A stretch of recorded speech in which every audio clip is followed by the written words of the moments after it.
So welcome everyone, and good morning, good afternoon, and good evening to you all. Thank you for joining us from around the world. Welcome to the TechCast Cognis Strategic Forum series. This series is comprised of 7 sessions, one taking place each month. We're delighted that you're joining us for the inaugural session focusing on forecasting global transformation.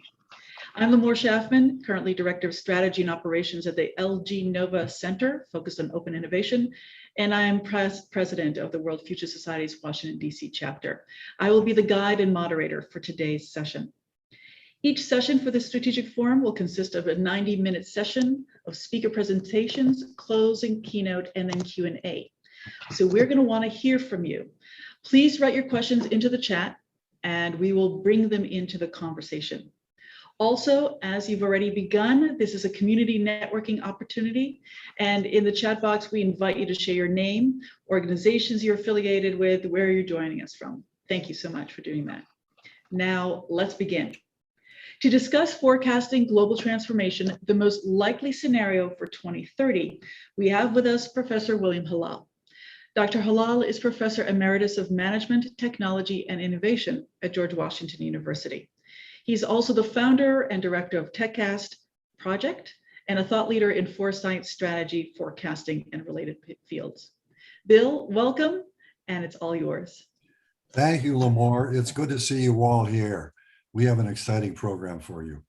As you can see, my talk is going to be on global transformation, and I'm going to do that by summarizing the work of the TechCast project to lay out the most likely scenario for 2030 with both its good and bad features. And then we're going to think about all of the threats that worry us today, climate change, pandemics, and so forth, and show how that forms a crisis of global maturity. The world has to grow up and assume responsibility for all of these challenges if we're going to survive as a civilization. And the key to doing that is what we call a global consciousness, a set of principles that is necessary for a sustainable world. Let me also tell you about how this relates to the following speakers. Following myself, Jess Garretson is going to show you the results of our survey of strategic foresight practices. This includes the state-of-the-art as defined by strategists from 40 organizations around the world. And then Hazel is going to give you her latest work on what she calls love economics, not romantic love, but the kind of love that is necessary to form stable, trusting relationships. And that is the key, I think, to a global consciousness. So let's get started now. I'm going to go to my first slide. I'll take a minute here to tell you about the research method that TechCast uses. The key to understanding this is to see that it reduces uncertainty. At the left here, if we define the level of uncertainty as 100%, the first method here, we scan everything we can find, and then we use that to create a very succinct analysis. That's phase 2. That reduces uncertainty by 30 to 40%. But there still remains uncertainty. There is always uncertainty. And that's where the experts come in. The experts look this over, and they give us their best judgment about key questions that we pose. And then the system crunches the numbers, updates the forecast in real time, and the results are fed back into the system so that the experts learn, and it gets better with time. And that reduces uncertainty to, I think, about 30%, which is, I think, terrific. I don't see how you could do this better because, in essence, we gather all of the available knowledge, and then we let experts resolve the uncertainty that remains. Okay, let's move on. Here's a summary of our forecast for the technology revolution. And you can see it's organized into 7 fields at the bottom. It's all color-coded.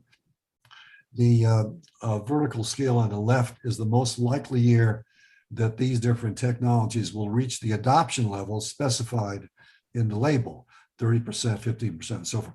15% is takeoff, 30% is mainstream, that kind of thing. And the main implication here is that all of these technologies, I think, are going to enter the mainstream in the next decade or so. That's the technology revolution. We've just seen the beginnings of it thus far. Okay. Now, here's one way that we present the data using these bubble charts, which is very nice because it allows us to show all three dimensions of the data. On the horizontal scale is the most likely year. These will reach their adoption level. The vertical scale is the confidence of the experts have in their forecast, and the size of the bubble is the economic market. And I want to call your attention to these two bubbles in the lower right corner, next generation computing and AI. This is really critical. Next generation computing consists of quantum, photonic computing, biocomputing, and that is the generation going to take over after the electronic computers that we use now, which are reaching their limit. Moore's law is pretty close to its limit. And so this second generation of computation is going to take over, and that's going to make AI possible. So AI comes in after that. About 2027, we expect AI to reach 30% adoption level. And now I'm going to show you a little more about AI. Here's a quick summary of our forecast on artificial intelligence. I'm not going to go over this, but this shows you the kind of information that's in the background data. It's much more extensive than this, but these are just highlights. And the forecast is at the bottom. And then at the right, I want you to pay attention to this life cycle, the life graph. This is the S-curve that portrays the life cycle of the technology. You can't really understand an emerging technology unless you see it in the form of this S-curve. And we just take the very forecast that we can find in the public domain, and we fit the best curve we can to that. And you can see it shows that the first inflection point, that's where AI takes off. That happened just a few years ago. And we're expecting a 30% adoption level mainstream about 2027. Any questions at this point? No, not yet. Not at this time. I encourage you to offer your questions and comments. I'd like to make this a conversation. Okay, now here's what we do for social trends. All the trends are listed here in two columns, and the indicator that we're shooting for. This is the target that we're forecasting, and then the impact level from -10 to +10. And what I really like is to call your attention to, to the ones on the right here that have high impact. And throughout this column are these very progressive, higher order social trends: social responsibility, generation change, environmental demands, diversity, working women, transparency, global ethics, education.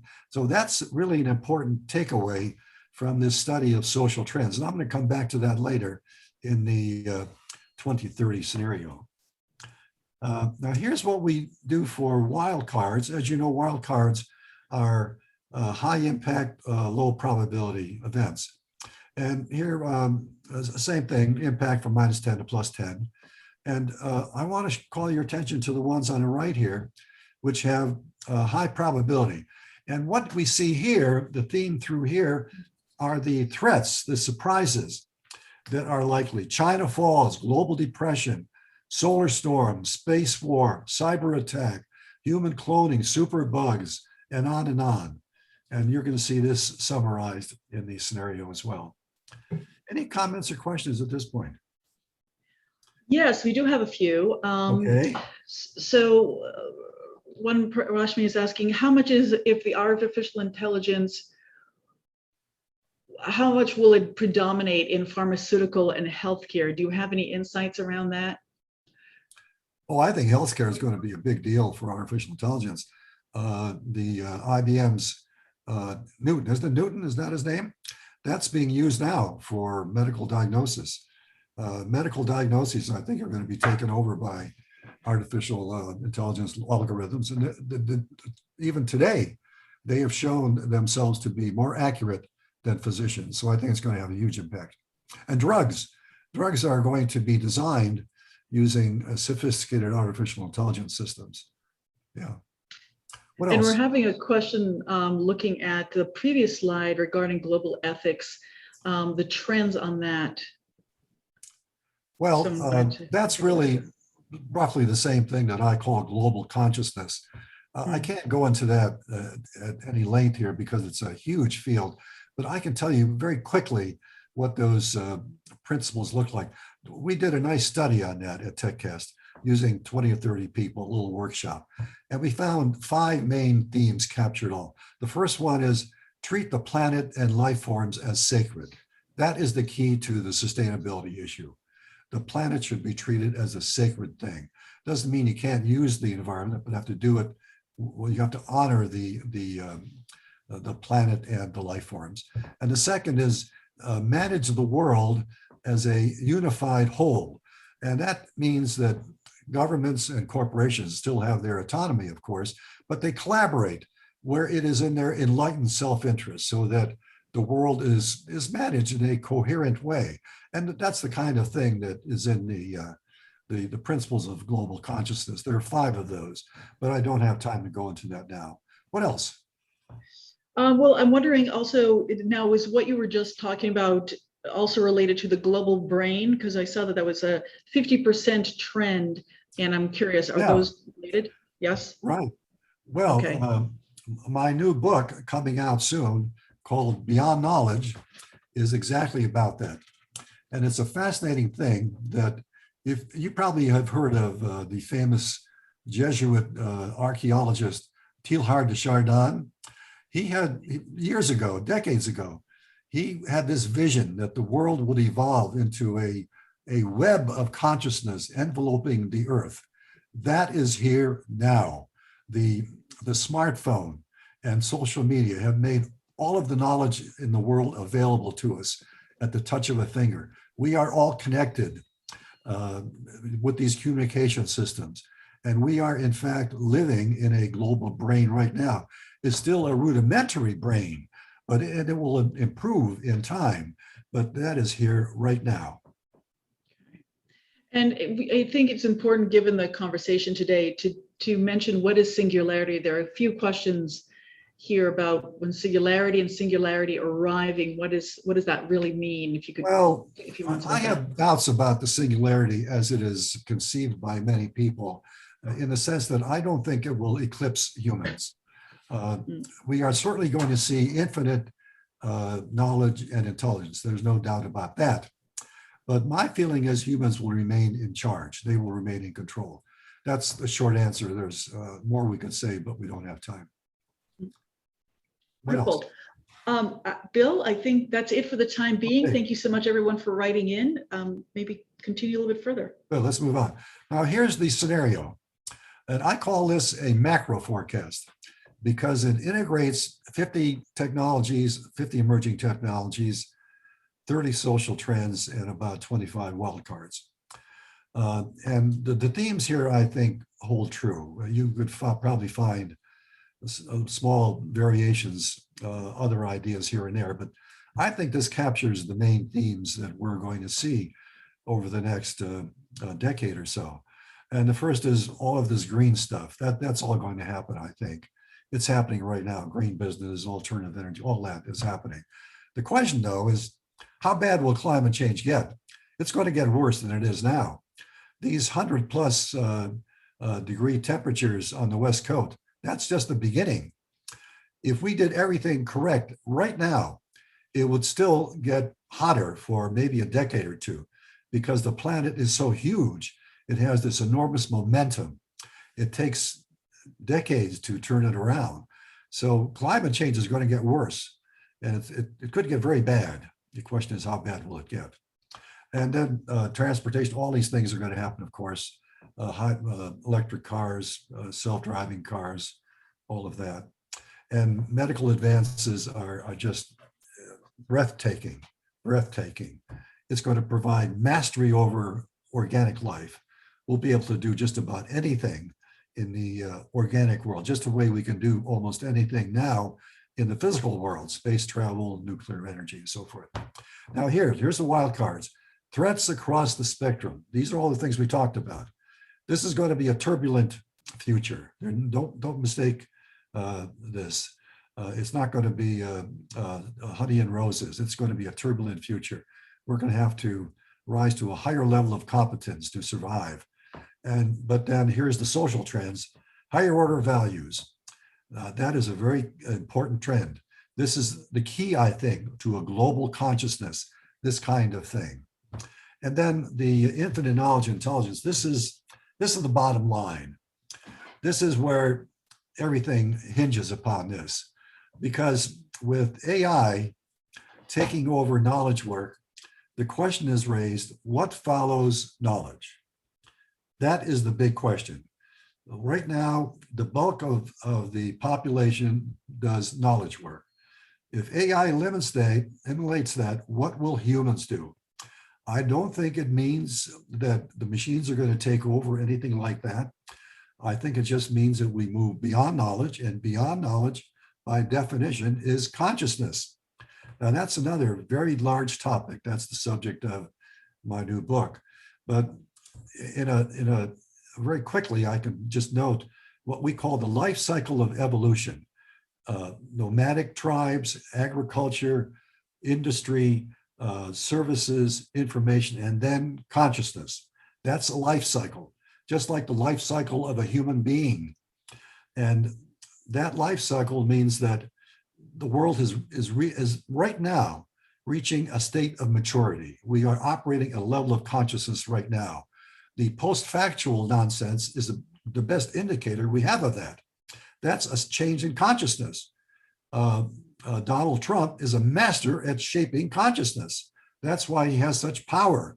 So we're in a state of consciousness now. And the question is, how do we get control of that consciousness and turn it into a global consciousness that's able to resolve the crisis of maturity? So in a nutshell, that's, I think, the way the next decade is going to shape up. Any questions or comments about that? Okay, I'm going to move on. One of the questions that came up, and it responds to the higher order values, and it was also with regard to this couple of previous slides, was around the role of women and the importance of the role of women as they, from a leadership perspective. So can you speak to that a little bit? Well, my new book features a young goddess on the cover, a beautiful young lady.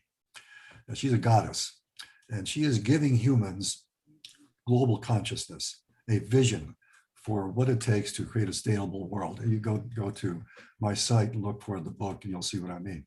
And I chose a female, a goddess, instead of a male, because I think women, the traits of femininity, feminine traits are essential for a global consciousness. Cooperation, social support, and as Hazel will point out, love.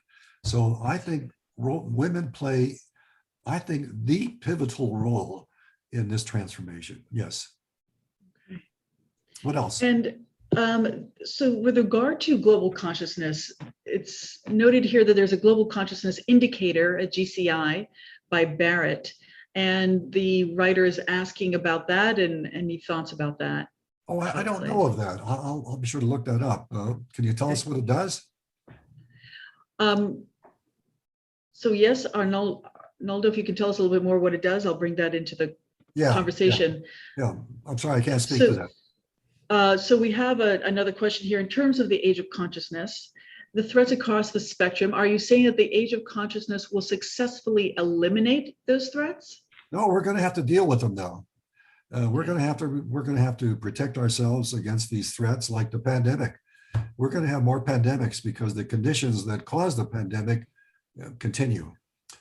Jet travel, everybody, the world is united.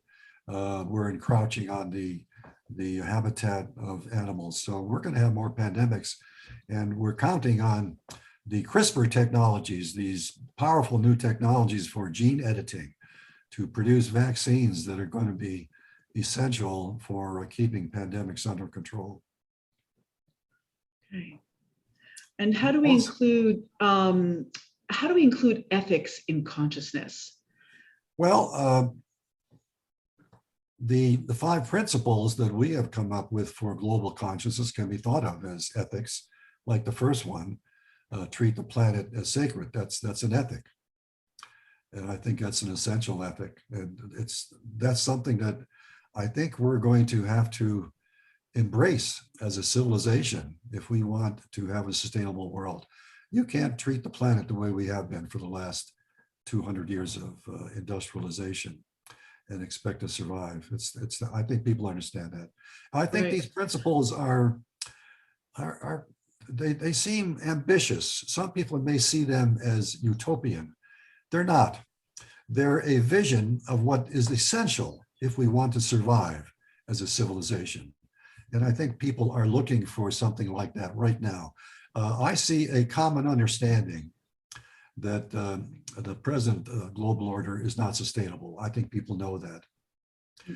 Let's move on, unless there's some other question. Okay. Well, I think there's one interesting point, which maybe we can, you know what, I'll reserve this point for a future conversation. Okay. Thanks, Bill. Here's what I think is going on with the crisis of global maturity. Michael Marion and I did a lovely study a few years ago, and I think it still holds true. We found 15 trends driving the mega crisis, and this is all familiar stuff, and 7 trends resolving it, only 7 trends. And then we did a nice survey. We found that people estimate a 60 to 70% probability of either a catastrophe, in which case civilization disappears in parts of the world, or major disasters. So that's pretty grim. And if you were to stop ordinary people on the street and ask them what they think is the likelihood of making it through all of these threats, they would probably agree with that. I think ordinary people know that the present situation is not sustainable. So I think it's common knowledge. And this highlights the reality that something has to change, and we think it's global consciousness. I'm going to move on. And here's really my last slide of any substance. This has to come down to changing institutions, business, government, and so forth, because these are the major organs that define how society works. I don't have time to go through all of these, but let's talk a bit about the business corporation. You probably know by now that the Business Roundtable came out with a historic announcement about a year ago that laid the concept of shareholder supremacy to rest. In effect, they said the main purpose of the corporation is no longer simply to make money. Now it should serve the interests of all stakeholders as well as shareholders. That is historic. It's revolutionary. We have not seen the end of it yet. It's everywhere. It's being called environmental, social, and governance. That's the phrase that's being used. But in principle, what it means is that the corporation becomes a quasi-democratic institution. It's not the old social responsibility that we know from the past. That was sort of philanthropic. It can't be sustained because the corporation has to compete in a market economy, so it has to be productive. And so the key to making this work is to engage stakeholders in collaborative problem solving to solve strategic problems that create value. And that's what will make this more powerful than the corporations of the past.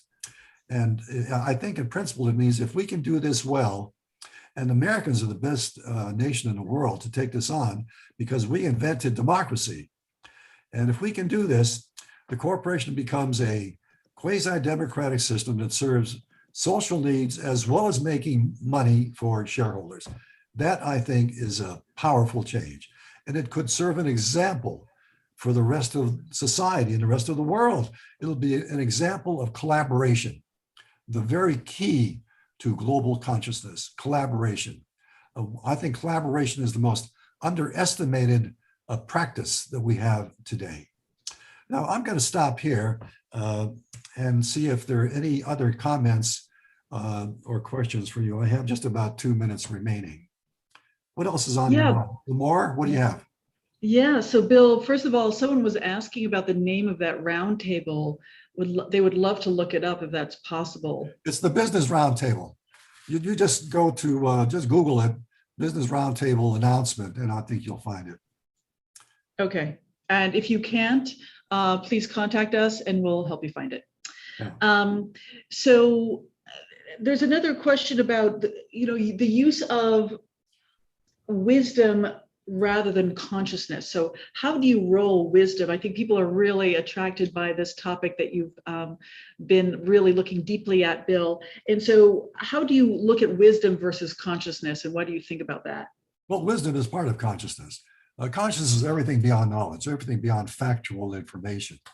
And it's huge. It's a domain. It includes bad things as well as good things. This post-factual stuff, that's a facet of consciousness. That's our consciousness, part of our consciousness today that has to be resolved somehow. And wisdom, I think, is part of consciousness. It's the higher domain of consciousness. And, I think this goes also, maybe another aspect of this. So someone had asked earlier about when we're dealing now with data and when we're dealing now with artificial intelligence, we're looking at the digital representation of ourselves. And at the same time, however, that is all developed by human beings, by us. And so as a result, is it the most ethical? Is it the most inclusive? So how do you address this desire to be more engaging all people in the conversation, and yet we're the ones that are creating our own new world? So how do we deal with that? I think that's a pivotal issue in AI, the pivotal issue. We've done studies on this at TechCast. What we find is people agree that the objective aspects of human cognition, sensory perception, logic, reasoning, knowledge, all of that will lend itself to artificial intelligence very readily. No question about that. That's the knowledge part. That's going to be automated. The subjective stuff is different. Values, beliefs, goals, visions, all of that. Excuse me. That is distinctively human. Machines may try to incorporate that into their algorithms, but I think humans are always going to want to control those aspects of AI because that determines the way AI works, the purposes it serves, the ethics, and so forth.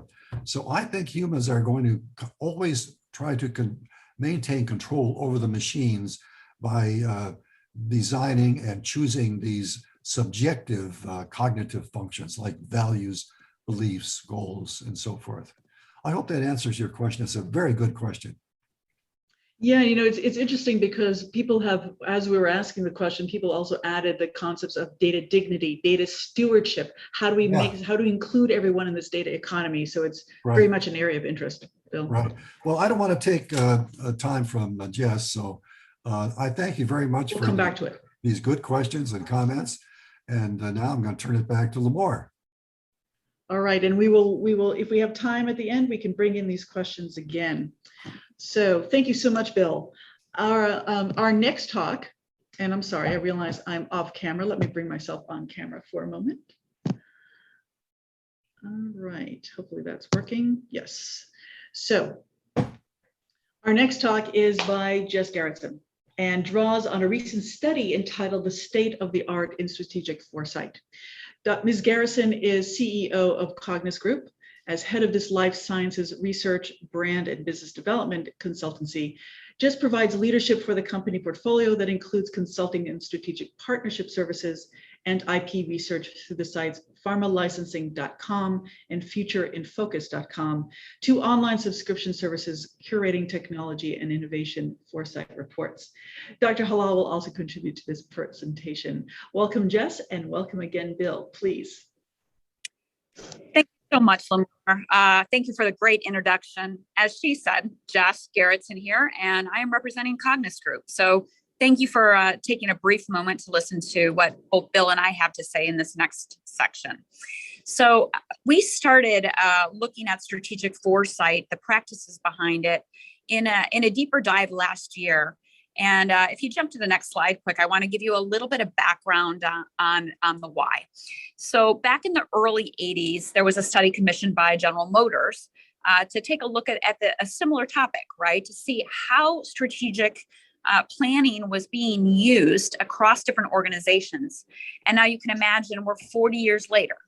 40 years later is enough time to actually see some monolithic changes, especially when you consider the technological changes in front of us, as well as the social changes and the trends that have happened.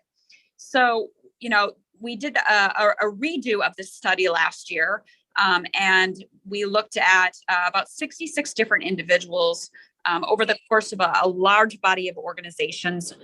Some of the names that you'll recognize are obviously listed here to the right. But a couple things to note on this.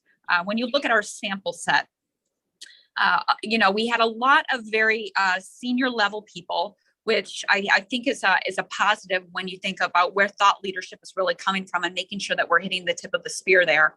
And then as far as organizational sizes and revenues, we were very much mid-range. We represented smaller companies, larger companies, smaller revenue pools, larger revenue pools. So we had a pretty strong sample set. And I just want to take you through some of the results based on some key topics in the study that we came back with. You want to jump to the next one for me? Thank you. So the first thing that we wanted to conquer was really understanding more about strategic needs. Who is looking at strategic foresight within organizations in the 2020s right now? And I think it's pretty clear, and you would assume that strategic planning and planners in different organizations would still make up a large majority of this. But then in addition, looking across other sectors as well, general management, business development, marketing, even down to HR, there was a need for strategic foresight.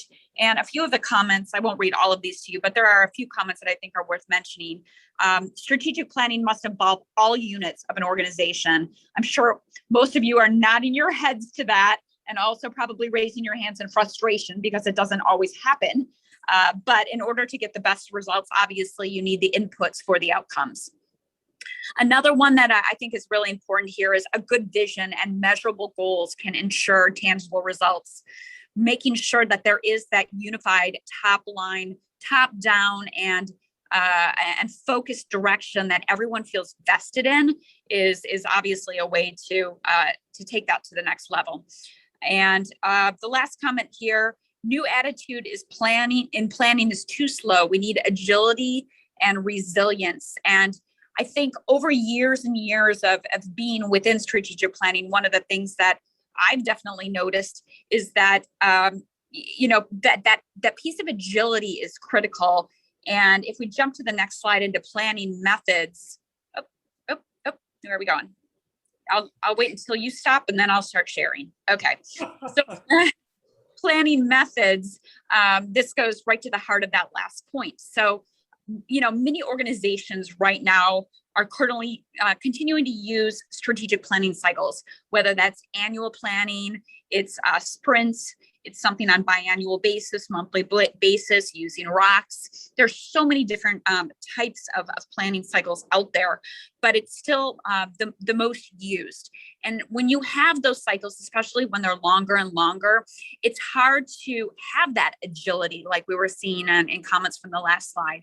It's hard to be able to redirect and to evolve plans. So it continues to be something that even in those strategic planning cycles that needs to be considered. And as well as those longer term cycles, obviously more tactical exercises to get to the heart of things like SWOT analysis and forecasting and decision scenarios. These are all really, really important to consider. As far as these comments, a couple of those that I wanted to talk about, you know what, I think we did talk about the ones that I wanted to, so we can jump to the next slide. Thank you. And then functions performed. So it's not surprising if you were to look at this, that functions performed, it's mostly corporate level strategy and unit level strategy. You would make that assumption. But if you look across all of the different type of departments in here, this really reinforces the fact that it takes a village within an organization and leadership across departments, because every single piece of the puzzle needs to have that longer term foresight and planning. So let's talk to a couple of the comments on this slide. Inspiring the rest of the organization is a basic need, okay? So obviously, if you're a leader within your organization, You have to consider what your cycles look like, what you're using your strategic thinking for, and then ensuring that it's actually something that's translatable to the rest of the organization, so that not only do they understand it, but they can repeat it and carry it with them through every tactic within in the moving parts and pieces of the group. And then another one said, to look at here, the end market strategy is a key input to our corporate strategy. So if you think about everything that Bill was just talking about in that fascinating report, and you think about the very high level strategic thinking and foresight and planning that's being done at a very macro global level right now, it's interesting when you look at something like this and think about the end marketing strategy having the key input into corporate strategy and saying, where do we want to go? Where do we want to go as a civilization? And what is our end strategy? And I think you can take this from a broad perspective down to an individual goal, and it translates just perfectly. So, those are the slides I wanted to share. You can jump to the next one. Thank you. And then this one, we have the major challenges. So these things are very obvious if you were to look across all of them. The challenges have not changed over time. The reason why the challenges have changed has obviously been the big variance. If you look at the two that are really popping out there the most, translating analysis into actionable plans. So this kind of carries over from my last thought there, was making sure that strategy delivers an execution and the right execution, and then staying ahead of the curve and the competition. So I would say if you look back at a report from 1980, you're going to see those, but the reasons have obviously changed. So let's look at some of the comments to understand why those reasons have changed. So getting updated and confirmed information about new technologies is a daily challenge. Well, what's the big aha there? It's the fact that we are going up the knee so fast right now that it's hard to stay on top of what is new, what is innovative, and what is disruptive between one thing and another.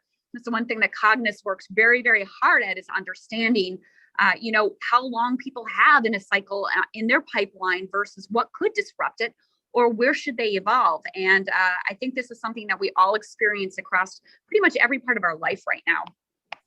And then additionally to that, there's people that say they worry about an Uber event, which is truly those great disruptors out there. If you think about it, we just went through one with COVID, right? And we're coming off the tail end of trying to figure out how to manage that before another one pops up. But any other industry, whether it's a technological change, something in transportation, environmental, anything else that causes those major disruptors, truly shifts your basic principles and what you're going to actually be focused on and attacking.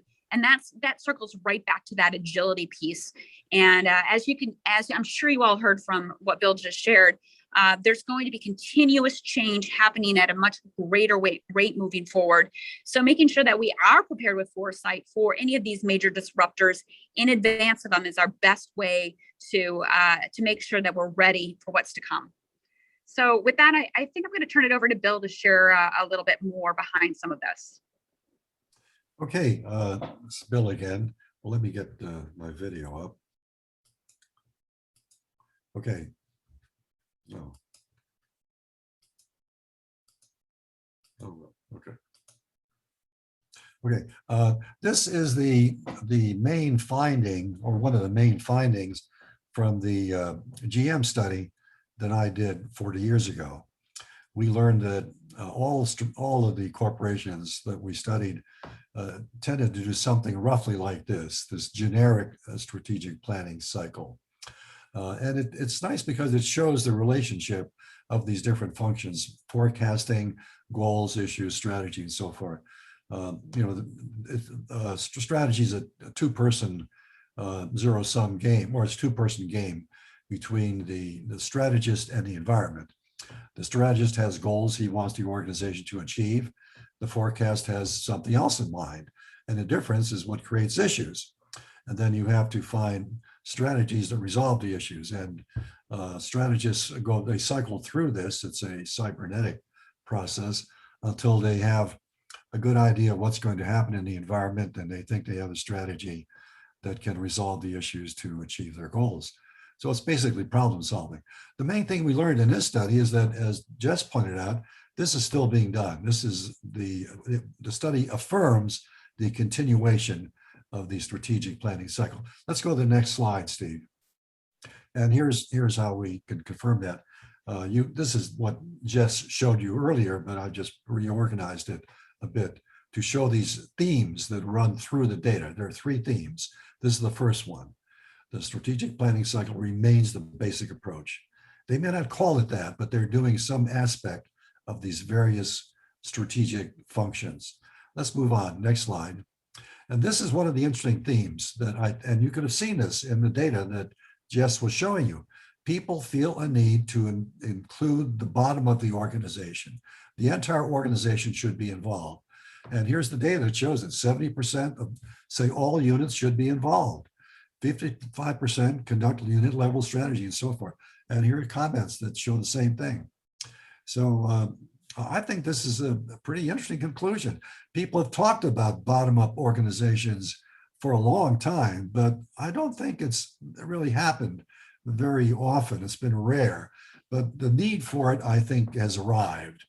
People understand that in a high-tech world governed by digital technology, things are moving so rapidly and of such enormous consequence that you have to have the entire organization involved. And the role of the corporate level, or the top level, of course, is to organize all of the independent plans of units into a coherent whole and to inspire them and so forth. Let's move to the next slide. This is the third major conclusion, the third theme. And this is what I touched on earlier in our discussion about the role of stakeholder collaboration. This really shows up in our survey. 65% say they practice stakeholder collaboration. 60% practice external consultation. It just goes on, and the comments show the same thing. So again, and this is really, as I said, I think it's historic that corporations will become quasi-democratic institutions involving their stakeholders in their strategic planning for the benefit of the organization, not to do good, although that might happen, but because it'd be good for the organization. Now they will know what these stakeholders, what their interests are, what their problems are, and they can work together to serve their needs better, which will enhance the performance of the organization as a whole.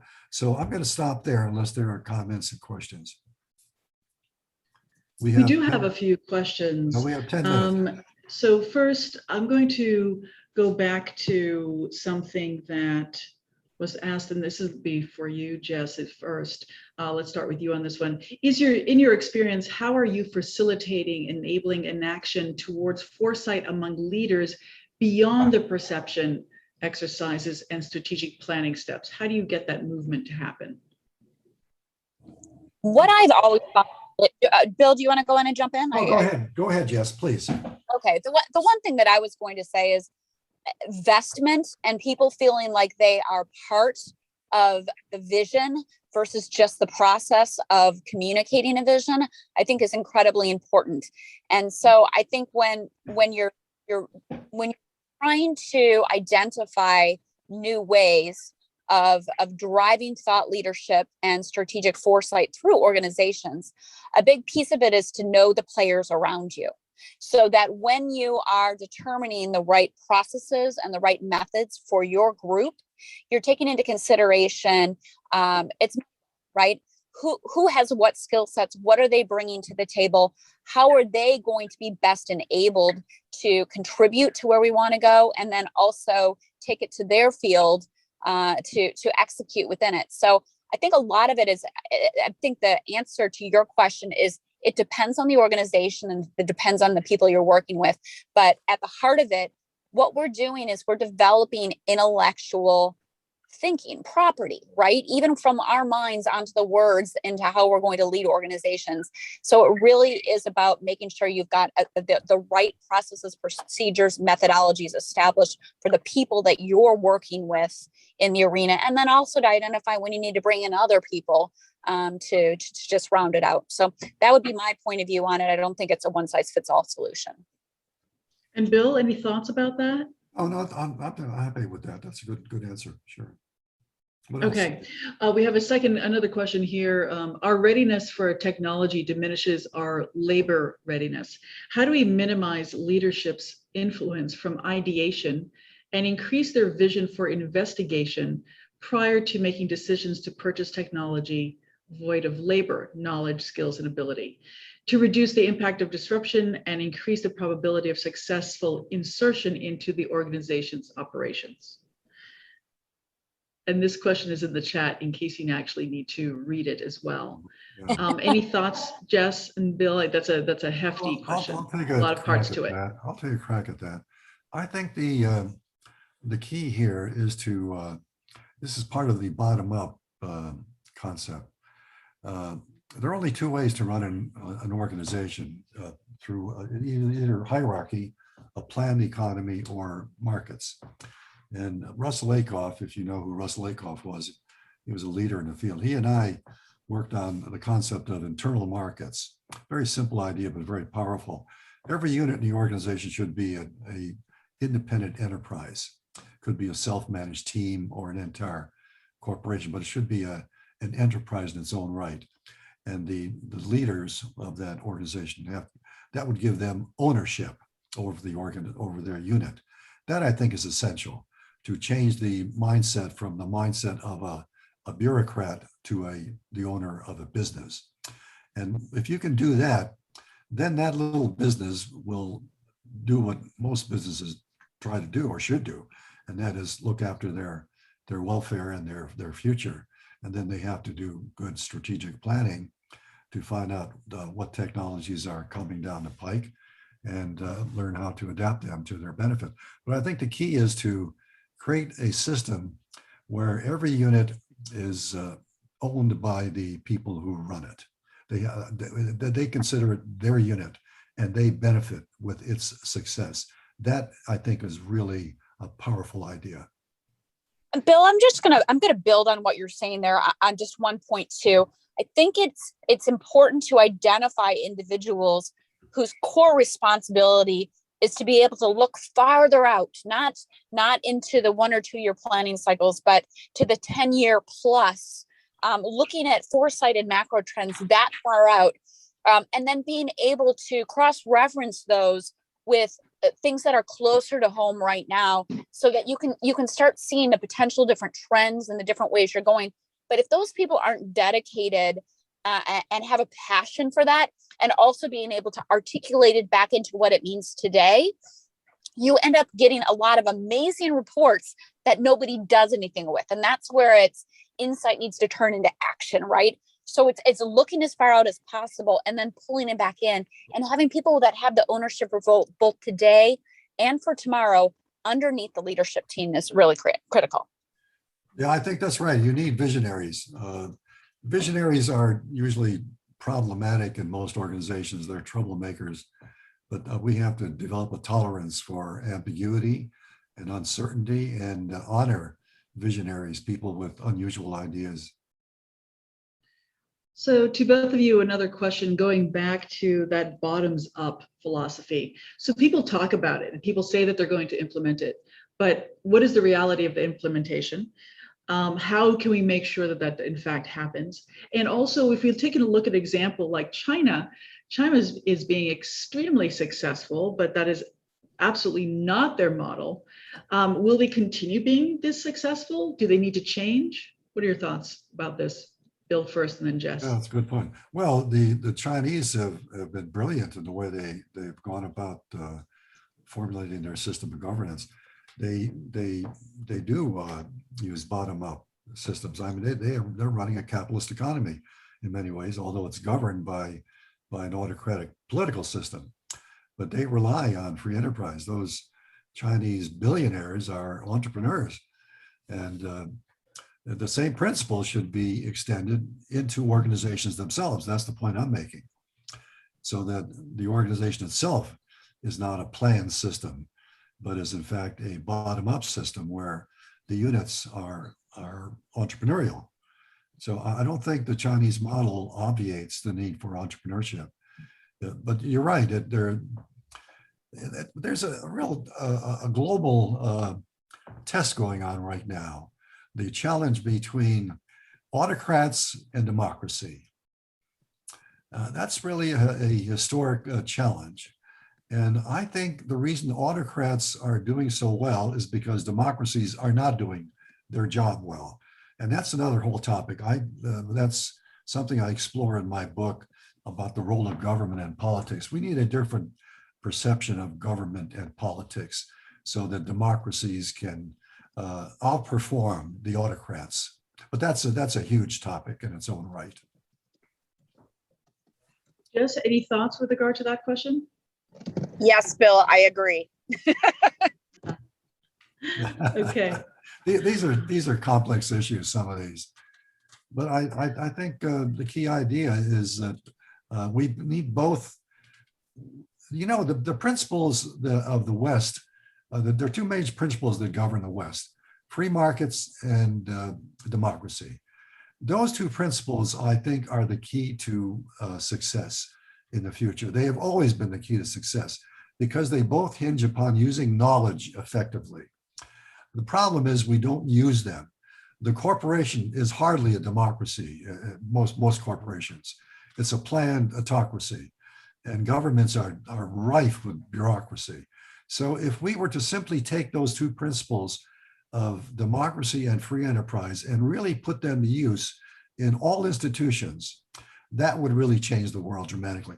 In fact, that's the third principle in our vision of global consciousness: instill democracy and free enterprise throughout institutions. If we really did that, the world would change dramatically. Thank you, Bill. And we have a question going back to your slides. It says, do forecasts and futures influence organizational goals as well as issues driven by those goals? Sure, sure. The forecast will give an organization a sense of what's feasible. I mean, if a forecast shows that what you're doing now can't survive, then you've got to redefine your goals. So I think it's obvious. Jess, what do you think of that? Yeah, no, I would absolutely agree with that. I think one of the biggest things to consider is that things move so quickly, right? So when they move as quickly as they do right now, you can only do so much at a time before you have to stop, take a look at what you're doing, and then readdress it. So I think that there is definitely a need to have those strategic conversations on a regular basis, and then to articulate them into bite-sized goals that can still be delivered without getting in the way of being agile and being able to evolve as things change. Wonderful. Thank you, Jess.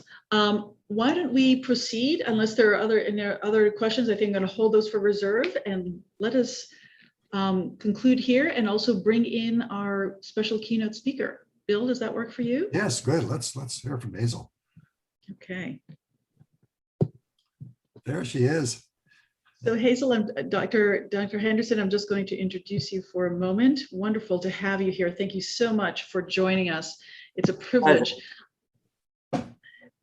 So Dr. Henderson is president of Ethical Markets, a prolific global futurist with 11 books published. She's currently researching and mapping the worldwide transition from fossil-fueled industrial era to the renewable circular economies.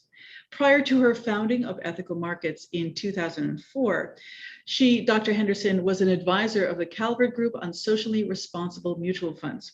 Please visit the TechCast website and for more details of her extensive bio and also for her contact information. Dr. Henderson, welcome, and thank you so much for joining us. Please, we invite you to share with us your perspective. Thank you so much. Well, it's such a pleasure to be with my longtime friend and colleague, Bill Halal.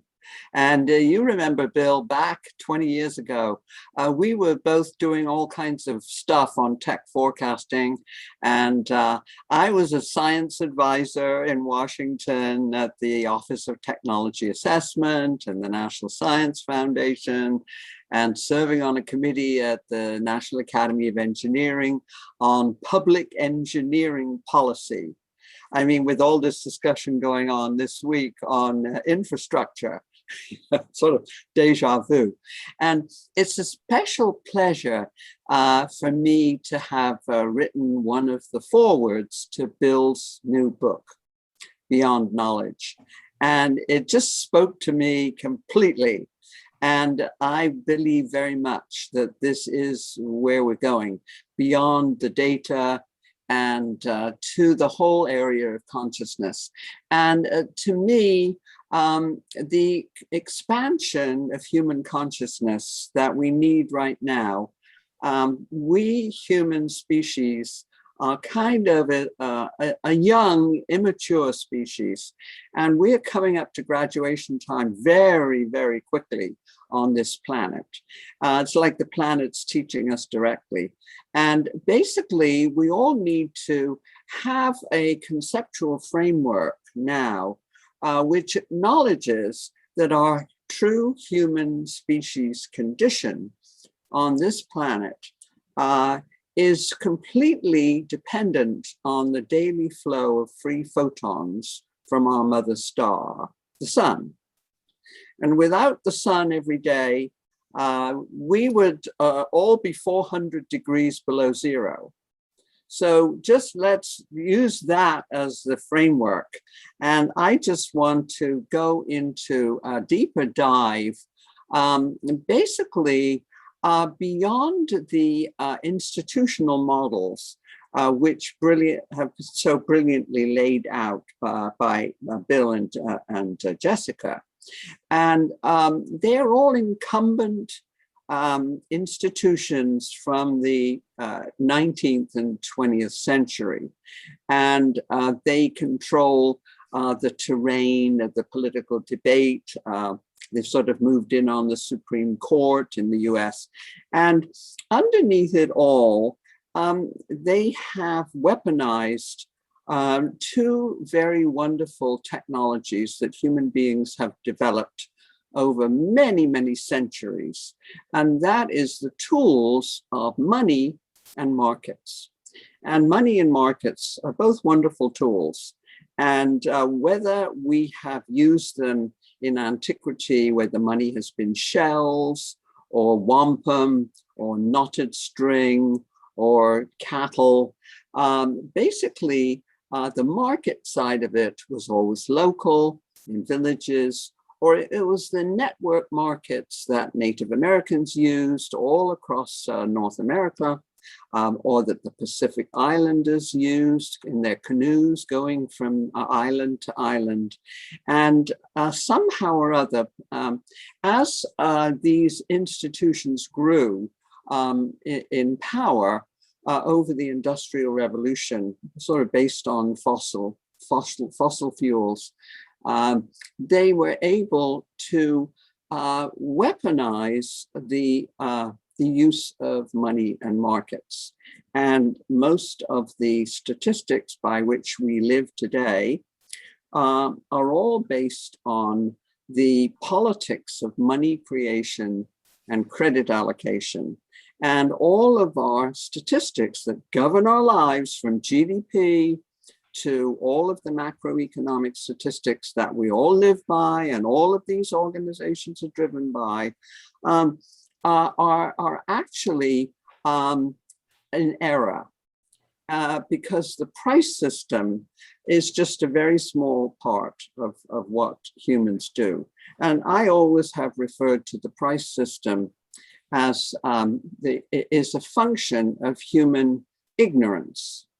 In other words, as long as we don't include all of those external costs and the whole framework of our abundance from the free photons, we just have too narrow a map to work with. So I'm going to share a few thoughts now some visuals, and let's see if I can manage to do this efficiently. And basically, humans, as I was saying, have always had two main ways of transacting. And the earlier, really traditional ways are what I call the love economy, where the principles really were always the golden rule. The early use of exchange and barter, mutual aid and cooperation. And it's so interesting, for example, that today, with the money-based view of the world, the GDP-based view of the world, all of our statisticians worldwide, from the UN on down, have looked at countries in the African continent and have thought, oh my God, they're poor. In the terms of GDP, of course, they only show the official money-based activities going on in these countries. And I'm really happy that we have with us in this group my good friend and member of our advisory board, Yul Anderson, who is president of the African American Future Society. So he and I have looked at all of these African countries and realized that the GDP measured sectors of these countries is probably only of 25–30% of what's really going on. And most of the exchanges are still in the love, the mutual aid, the cooperation, the bartering sector. So this is sort of how much our statistics have gotten narrowed down, so we don't see what all the options are. And I use this simple model to critique the price system-based view of productivity and the future of societies. And I was doing a webinar yesterday with Kate Rayworth, and we were looking at my cake diagram and her donut economy diagram. And we both totally agree, actually, that the whole problem is that the way economists and all these macro statistics look, they look at the two top layers of the cake, the private sector. We all love operating in the private sector and the public sector. And these are denominated and measured in the price system, in money, and then all of that, those kind of statistics. But the entire thing actually is buttressed and supported by the third layer down in blue, that love economy, which is not measured. Although most of the countries in the world, particularly in the Southern Hemisphere, the love economy is larger than the private, the monetized half of the economy, the GDP measured part of the economy. And of course, the entire thing is supported by nature's productivity. And so that's the model that Kate and I use, and she's extended it. Mine comes from 1982. Her donut model picks up on all the science we have now from Johann Rockström on the 9 planetary boundaries. And we both agree that the indicators that we need now, very few of them can be denominated in money terms or in price system terms. And they actually need to use scientific data directly. And for the 20 years that I was at the Calvert Group, I developed with Calvert a set of quality of life indicators, which we launched in the year 2000, of 12 aspects of quality of life. And only 3 of them were conducted in price system money terms. For example, the urban air pollution. You wouldn't use money indicators, you would use the scientifically direct observable parts per million of junk in the air. So basically we got nowhere with that. We had a big introduction at the National Press Club, and we had all Calvert's PR people, but the vision, the model of GDP was so deeply encoded in all of the statistics of all of the major agencies that there was no way of breaking through. So 10 books later, I decided to summarize my views of why economics was failing us so badly and driving all of these old incumbent institutions off the cliff. We have 10 years now to turn around a lot of these big institutions. And the real failure of economic theory is it never really faced up to finance. And what we have to look at now is the extent to which the financialization of all of this is driving really the social and environmental destruction that's going on. And all our pension funds and 401ks and most of the institutions which Bill and Jess have been looking at so brilliantly, it's like swimming in the money pool. It's just like fish don't notice the water. We don't really notice the politics of money creation and credit allocation. So this 56-page summary I did, and that was produced in Britain, is called Mapping the Global Transition to the Solar Age. And I'm saying from economism to Earth system science. Let's look at the real world. Just to give you an example, over the last 2 or 3 years, particularly, everybody said, oh my God, we've got this terrible water crisis, and with the committees of corporations and everybody else, this is the water planet. And yes, we have a crisis of the 3% of fresh water, which we're overusing.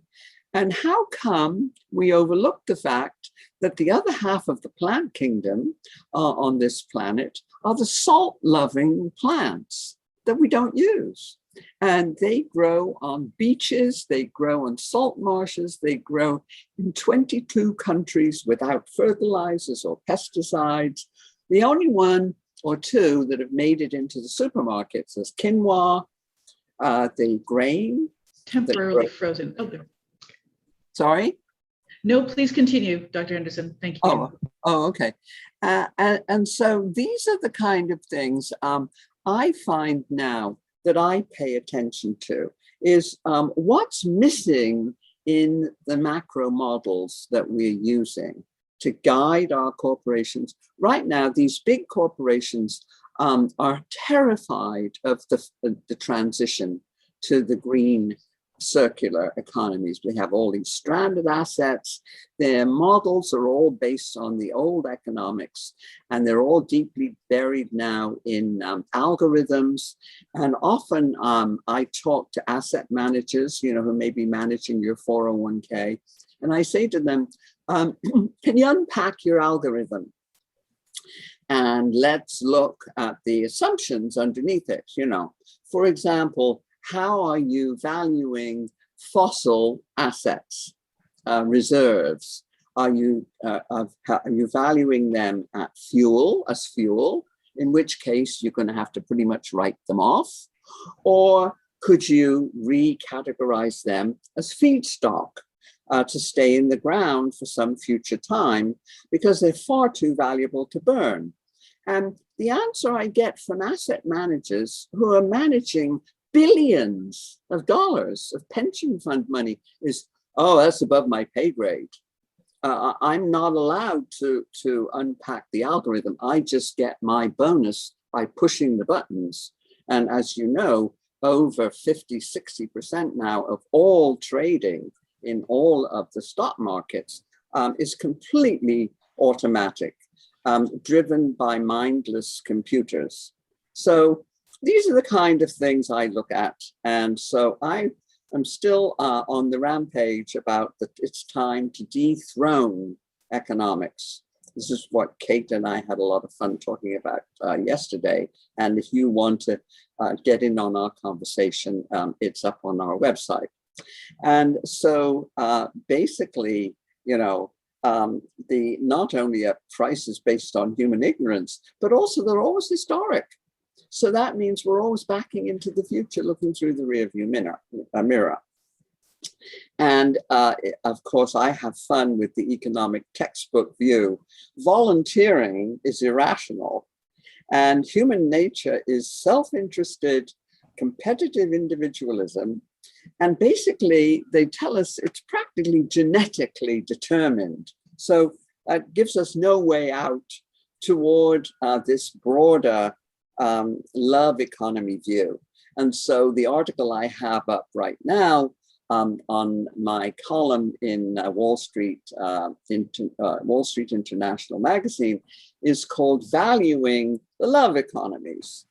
So basically, it's still true that the unpaid traditional sectors of caring, sharing, mutual aid, and barter are still much bigger than the GDP measured market and price-based sectors, even though we don't see that anymore. And the traditional values of the golden rule actually still drive that along. And so basically, these money and market extended price-based exchange economies have weaponized these tools, and they have misused mathematics. And so, of course, the economics of today is mostly serving power elites.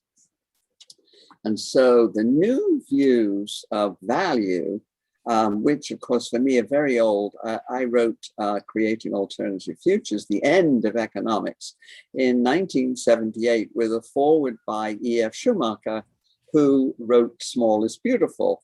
And he and I used to go around on the stump speaking at colleges here in the US when he first launched that book. And he used to just love it when I would blurt out what I thought was the real story, and that is that economics was basically politics in disguise. And then the feminist view of economics was by Marilyn Waring in 1989. And she pointed out that the love economies were all relegated to women.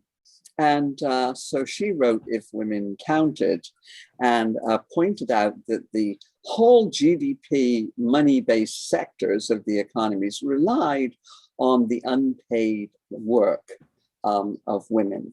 And it wasn't until the United Nations, she and I and others, persuaded the UNDP that they needed to try to do an estimation of the size of the global unpaid sectors.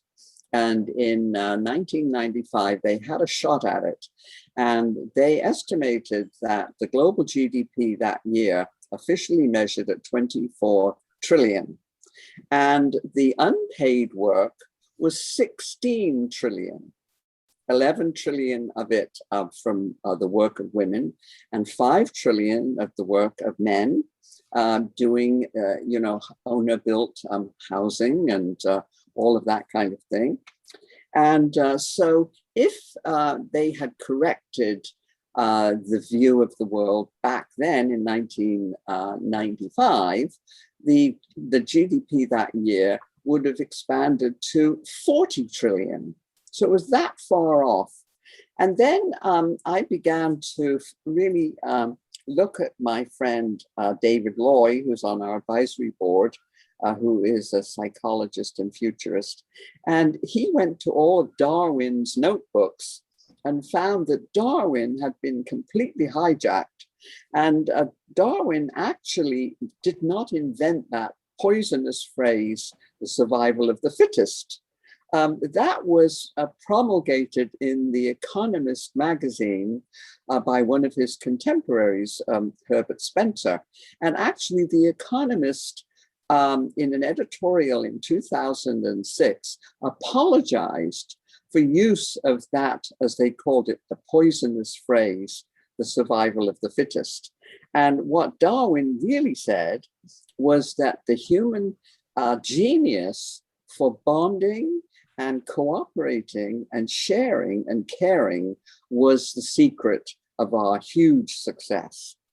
And then another wonderful little book came out in 2019 called Humankind, by a Dutch journalist, translated into English. And I have a review of it along with hundreds of other book reviews I do. And he was saying, no, this whole cynical GDP measured view of the world is far too pessimistic. And let's show the evidence. And this whole book is the evidence that contravenes, all of the images we have of the Lord of the Flies, and, that human beings are no damn good. And he brings out all of this other evidence. And then my dear friend, Vicki Robin, her bestseller, perennial bestseller, is called Your Money or Your Life. And I'll show you a wonderful visual that she created in a couple of minutes. And the one I draw your attention to that I've just done a review of is called Nurturing Our Humanity, in 2021 by my dear friend and advisor, Rian Eisler, who wrote The Chalice and the Blade, and with her co-author, Douglas Fry. And they actually say that these caring, sharing, loving sectors are actually what drives human potential evolution. So there is Vicki's wonderful slide, Your Money or Your Life, the golden calf or the golden rule. So thank you so much. I'll end there. Thank you so much, Dr. Henderson, for the presentation. This is wonderful. So I invite people to bring in some questions. We have a few more minutes before we need to close. And so I invite also Bill and Dr. Henderson and Jess to answer some of these. We have one question specifically here. What about, I apologize, I'm just going to read the question. Hopefully, Lamar, can I interrupt you? Lamar, could I comment on Hazel's presentation briefly? Absolutely, of course. Yeah, I thought the connection between Hazel's views and mine were fascinating. Hazel is pointing out the vast reality that is ignored in economics. The reality of life just is escaped in real economics. And we're just dabbling with the monetary aspect of it, and we've been taught that it's dog eat dog, and that's the way it is. That's, I think, a perverted view of reality. And global consciousness, as I've defined it, addresses that. It says let's look at the whole thing. Yeah. And we are inherently spiritual beings. Yeah. Let's act like that and worship the planet and learn to get along and so forth. And I think this stuff is actually very practical. I think it's what's needed. It's not, do good. It's what's needed if we want to survive. That's the message I want to lay before you. So I think Hazel and I are talking about the same thing. I hope you see the connection. Totally in sync, Bill, yeah, as always. Exactly. So go ahead with your other comments, Lamar, please. So one of the questions that was raised earlier, but I think this is a perfect time to ask it, is global consciousness. Great, wonderful, but how do we prevent the Amazonization or the Googleization, we can say, or so many of these other large companies, where one company is controlling so much and across so many industries? How do we balance that? How do we counter that? Is that something to counter? What do we do with that phenomenon? Well, I have something to say about that. First of all, those tech companies, I think, are going to be regulated unless they do something very powerful to head it off, because they're a major problem in modern society. They distort the economic system. So either they get regulated or they change. And George Gilder has a wonderful new book out called Life Beyond Google or Life After Google. And I have great respect for George Gilder. He forecast the whole micro electronics industry, the smartwatch, all of that. He was 30 years ahead of that. He forecast radio communications, all of the Wi-Fi we use, all of that. Telecosm was his book. He forecast all that. He's really good. He thinks blockchain and quantum cryptography is going to enter mainstream use in years to come, and it's going to change the internet. The big companies will lose power. It'll go back to be controlled by individuals, and it'll be secure. Now, that's a tall order, I know, but that's George Gilder, so things could change. Can I just jump in on that? Because I have a rather simple 2,000 words on this on our website called Steering Social Media Towards Sanity. And I just have 5 steps that we need to work on right now. And they are being worked on from both sides of the aisle in the US and in Europe. Number 1 is to repeal Section 230. They cannot be allowed to put up all of this dreadful toxic content without the same liability that all other media companies, including ours, have to undertake. The second thing is break them up. And as you know, a judge has just, I think, thrown out the Facebook antitrust thing, which the Federal Trade Commission started. The Google one is still in motion. And basically what happened, and Amy Klobuchar's book explains all of this, what happened was the economics, what I call the thought police from the University of Chicago, changed the meaning of the antitrust laws, which were about breaking up concentration and having competition, the kind of thing Bill is talking about. Instead, they reduced it all to the price system. And so that became the open door for all the social media companies, because he said, okay, our product is free. How could you possibly have any product problem with us? But we know very well that if the product is free, you're the product. And we now realize that we are the products. And so the third of my reforms is authentication. In other words, when you open a bank account, you have to say who you are, know your customer. And so you cannot have all of this anonymity, which a lot of experts tell me would reduce about 50% of the horrible, toxic, violent threats and everything that goes on out there.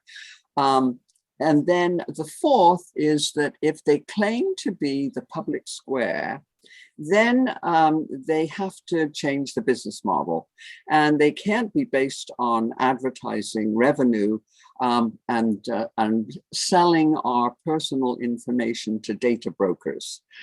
Instead, they have to change the business model and become public utilities, and they be regulated by real oversight in the same way that the electric company is, or the gas company, or the water company. And basically, they would have to have their profits capped, and the advertising they took would have to be basically of a public interest nature. And the fifth, and this is, I think, one that a lot of people now agree with, and that is that all of the information that each one of us owns we own it. They don't own it, even though every one of those things you have to sign says that Google owns all of your information or whatever. And I want it based on traditional English law, settled law from the year 1215. It's called Magna Carta. And it has the rule of habeas corpus. And habeas corpus says that each individual owns their own body. So I've updated this now that we also own our own brains, and we own all the information that comes out of our brains.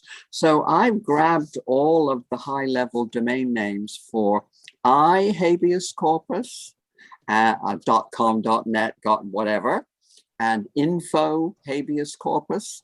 And I think that that's the surest way to guarantee that we own all of the information that we create, and companies do not and cannot own it or sell it. Thanks for letting me do that. Thank you, Hazel. That was great. We have time for a couple more questions. Lamar, do you think? Okay. Well, let's take another look at this from the same kind of thing, but from a different angle. We have the question here: can humans truly control super AI? And if so, how? And I would say that's another aspect to what we were just talking about with regard to the social media. So do you have any thoughts about that? Well, yeah, Go I ahead. do. I don't even know that super AI is possible. We don't, it's at this point, it's a vision. There's nothing proven that suggests we can do that. Bill, perhaps define it for us so we understand. We have a common super terminology. AI would be intelligence that surpasses human intelligence, where the machines would gain dominance.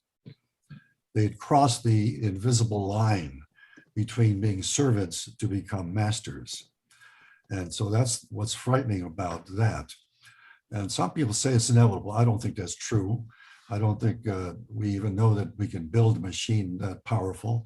And even if we could, as I said earlier, I think humans have this distinctive cognitive abilities for subjective experiences, values, beliefs, visions, all of that stuff that Hazel talks about.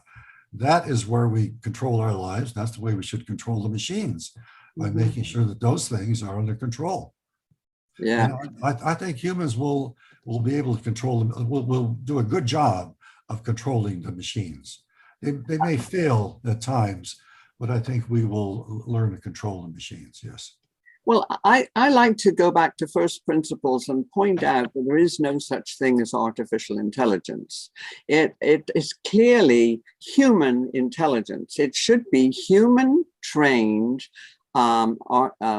human trained machine learning. That's what it actually is. In other words, we train all of these algorithms that are now sort of taking over our lives, and with all this false mathematics.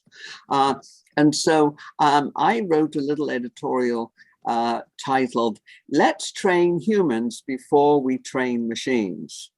And I think if we upgrade human education in the way that Bill does in his wonderful new book, and expand people's awareness of the way things really work in the world, we can make sure that we train our machine intelligence appropriately.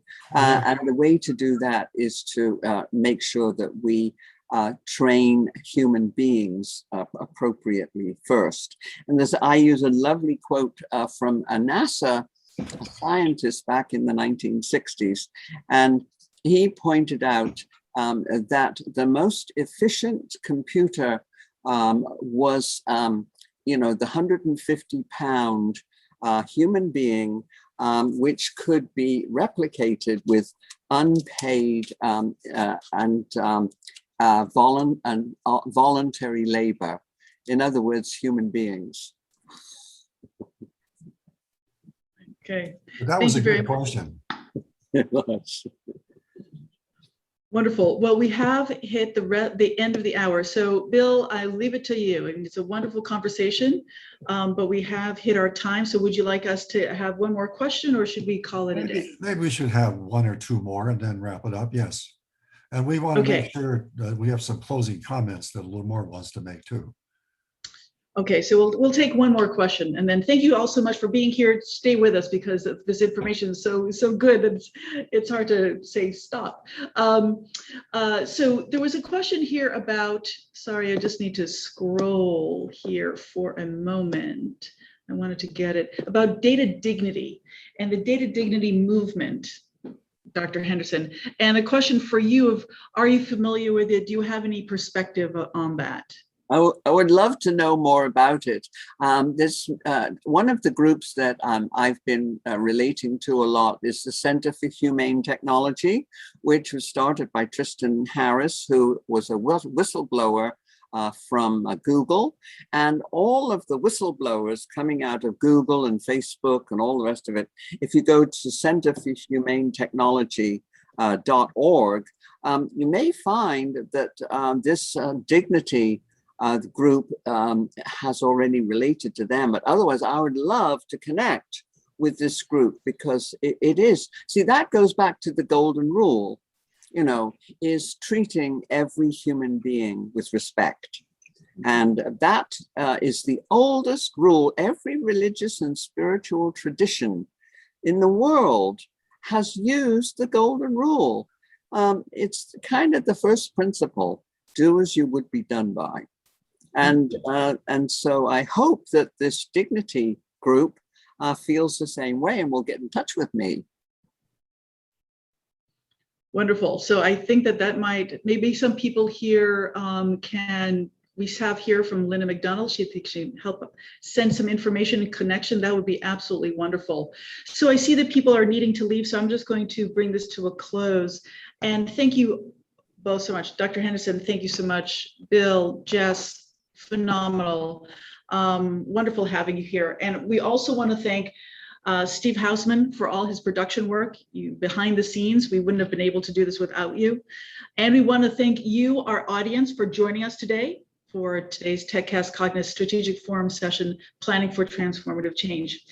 And we appreciate your attendance and the in-depth questions that you've asked. I know we didn't get to absolutely all of them, but we hope that you will continue the dialogue with us, and please join us for the next session. And before I even get to that, as you saw, we greatly appreciate you. We appreciate the in-depth questions. And if you're interested in continuing to support what we're doing, then in the chat box, you will find the Eventbrite registration link so that you can make a donation.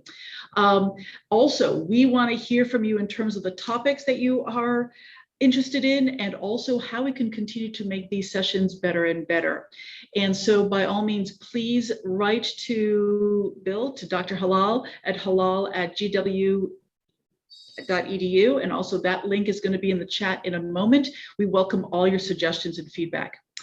And we do hope that you're going to be able to join us on July 28th. That's going to be our next Strategic Forum session. And we'll be discussing foresight lessons from the pandemic, implications for strategy formulation and response.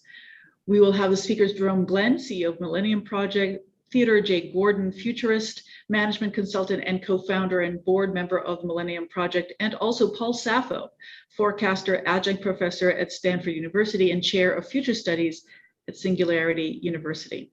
So we hope to see you then, and we will talk again on July 28th. Thank you so much, everyone. A pleasure. Thank you. Bye. Thank you. Thank you, Lamar. That was great.